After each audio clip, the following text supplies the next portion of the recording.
Mr. Thompson doesn't understand chaos or alimony payments. But, you know, he'll Well, learn. there's Mr. Malcolm. And yes, so welcome back, everyone, to the Jurassic World Evolution 2 mod showcase. I'm just going to pause this for a second. So, as always, welcome back. And I just wanted to start this off with our beautiful Mr. Shirtless Malcolm. So, I don't know. I just felt inspired one day to actually do that. But with that being said, we do have a lot of awesome Sandbox mods to get into. I just had no other way as to showcase Mr. Malcolm. So yeah, we're just gonna jump right into Sandbox over here. I already have a preloaded map with like everything that we're really getting into today. So of course, welcome everyone. Yes. So officially, modding is not recognized by Frontier. Obviously, we got to say that right off the bat. So of course, you got to mod at your own risk. But with that being said, I do think you can have a lot of fun in modding. And yeah, one of the fun things is actually getting the Amargasaurus over here. So if we just select the eggs, and you can already tell there's some fun stuff happening over here. $0, would you look at that? And it just instantly does that. That's one of Kai's mods.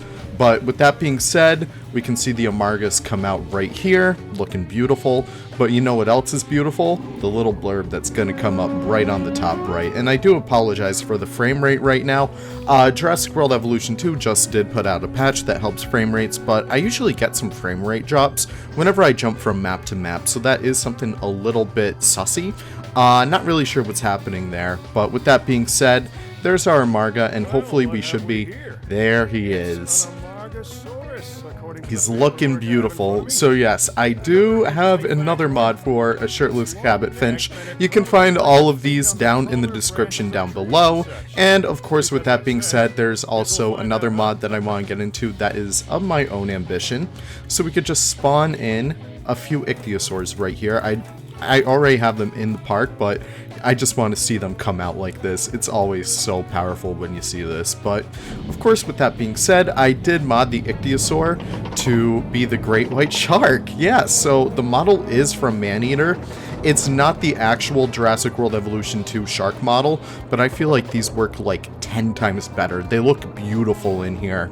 And of course, I do have them in here with the Mosasaur, so maybe at some point we could actually see the Mosasaurus like eat one of these guys. That'd be really cool. It'd be really cool if he does it like right now. You know, like right now. Maybe right now.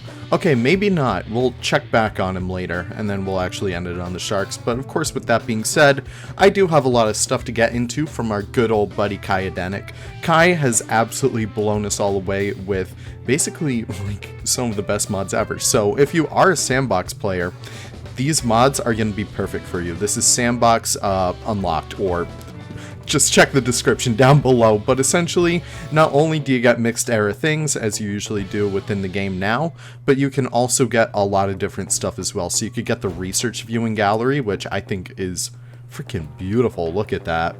I love the industrial look to that. That's awesome. So now you can get that in Sandbox. You can get all of the, I forget the DCU, Dinosaur Containment Unit, I don't even know. But you could get basically all of those little things in here now. You can also place multiple arrival points. So if you do want multiple guest entrances, you can have them literally all over your park. And yeah, so I think they can all like open individually. Oh no, they all need to open at the same time. But of course, with that being said, people will start to flood in here soon enough. So that's really cool as well. One of my favorite things in here as well is the chain mesh aviary dome. Now these guys are so freaking cool. So I think these were only in the chaos missions. But with that being said, you can now get them like literally anywhere now. So that's really cool to see. And you can have like, you know, those aviary viewing galleries right there. I don't really like the white on there. Is there one that fits the vibe a little bit better? I assume there is. You can't really put ones in there, but let's see if there's another aviary. Yeah, maybe this one. Oh yeah, that one fits the bill so much better. But look at the shadows in here. That's what I'm very excited about. So if we show the view, oof, look at all that. This is beautiful. Like, oh my gosh, all the detail in here. I'm surprised that they locked this behind only one mode, because this would be perfect in sandbox mode. But you know what? Let's just pop right in the middle of it and take a walk around. Yes, so this is also another one of Kai's mods. We'll finish up the expanded sandbox in just a little bit, but this is the first person mode by Kai, and it works so freaking well. So of course you have access to like a bunch of different things. You can jump kind of like that, you can crouch. It's very much like Zoo Tycoon 2's first person mode, and you can shift to go faster. And that's really awesome. I really do love this. It gives, I don't know, Jurassic World Evolution 2 needs first person mode, because when you walk through your park, you get to experience it like none other. Because if you just experience it from like up here, even if you zoom in like this, you're still looking at it from like the top down, but you can never look at it from like a true guest perspective. I love that porta potty. I would love to see that in Planet Zoo, I'm going to be completely honest. But with that being said, that is the first person mod.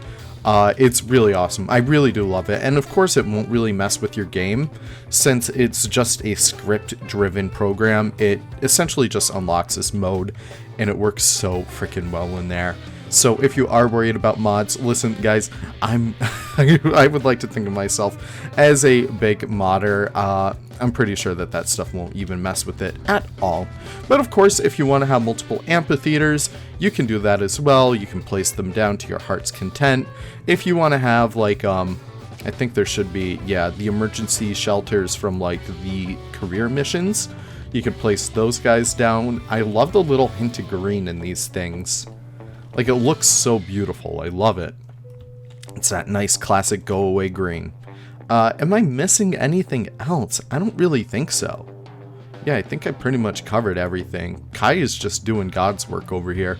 Of course, you can also place down multiple science centers of different types, even though I think he did change this so that you could place down multiple ones of the same type. So it's actually very amazing to have.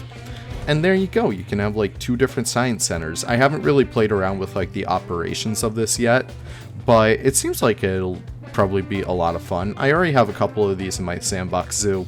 Not zoo, my sandbox park. Hopefully you guys will be seeing that relatively soon.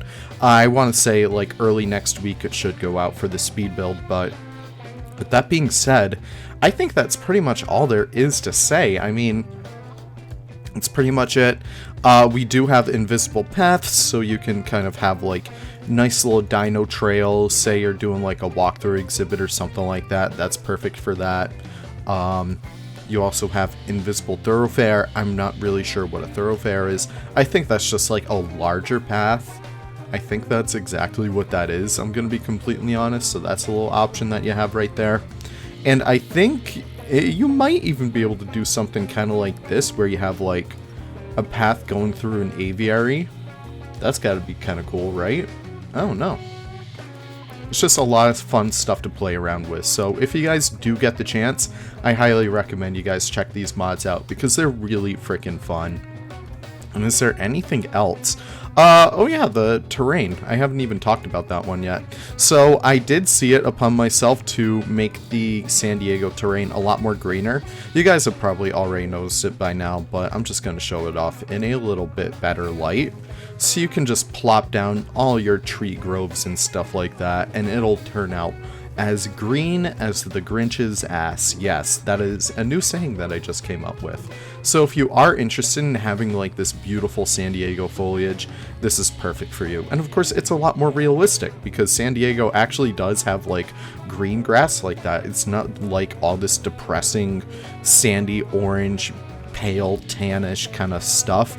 No, it's a lot better than that. And you know what? I highly recommend that. But of course, with that being said, that is pretty much all we have to show you today. Hopefully, I would love to have seen the Mosasaurus eat one of the sharks, but you know what? We'll end it on one of the sharks. They're pretty nice guys.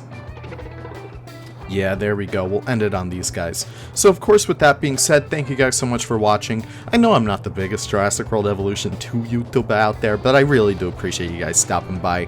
And if you do enjoy Jurassic World Evolution 2 content, definitely do let me know, because I've been loving this game, and I want to showcase it off for all of you guys, really. But, of course, with that being said, thank you guys so much for watching, and I can't wait to see you guys all in the next video. Take care, and have the most wonderful of wonderful days. Bye-bye now.